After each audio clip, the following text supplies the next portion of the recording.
Inter will win the title, of course, but then you have 5 teams vying for those remaining 3 Champions League places. It's going to be fascinating to see how it all plays out between now and the end of the season. Robbo, what adds an extra element of fascination into this, obviously, is you've got Milan and Juventus, you would say, a little bit in free fall at the moment. Meanwhile, Napoli and Lazio are very much finding their feet at the right time of the season.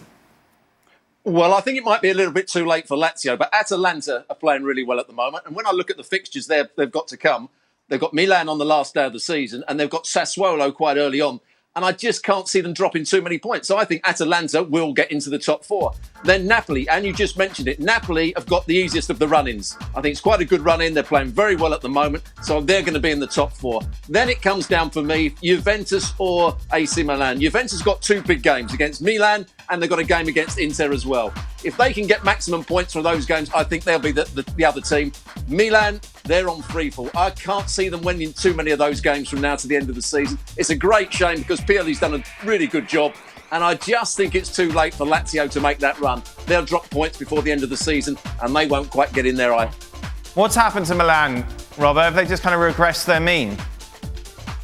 Well, I think, yeah, they overachieved for much of the season. I think Pioli did a wonderful job. They were playing with a 39-year-old centre forward who was leading the line. Other players were running off the back of him. The youngsters were doing better than they really should have done. I think Kessie was magnificent for much of the season. Benacer, when he was playing, when he was fit, he was a great companion for him. Tonali was getting better and better. Then they had injuries at the back. The young players, I don't think Salamakers and Castillo are quite good enough to take them to the next level. So that's why Milan are now where they probably should be. Finally, Robbo, if Pirlo rang you up and said, Stewart Robson, what one piece of advice would you give me to do and to help my team get over the line to get a place in the Champions League next season? What would you tell him? Well, I think he knows the answer, because in the first half against Fiorentina, he tried to change the system. He tried to do things differently, and it didn't work. He went back to the system that he's been trying to play most of the season. He's just got to play that better. And he's got to say to Ronaldo, if I'm going to play you up front, go and play up front with Morata. Don't go out in the wing. Don't go into midfield. We need 2 up front. And if you play up front with Morata, we'll get crosses into the box and you'll score goals. That's what he's got to be telling his team.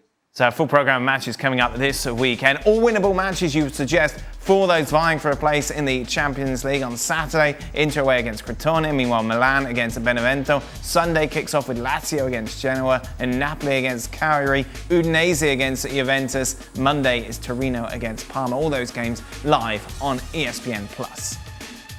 And then it's the Coppa Italia final, Wednesday, May the 19th, live on Plus. What a great game it should be. Atalanta against Juventus. Certainly at the moment, the favourites would be Atalanta.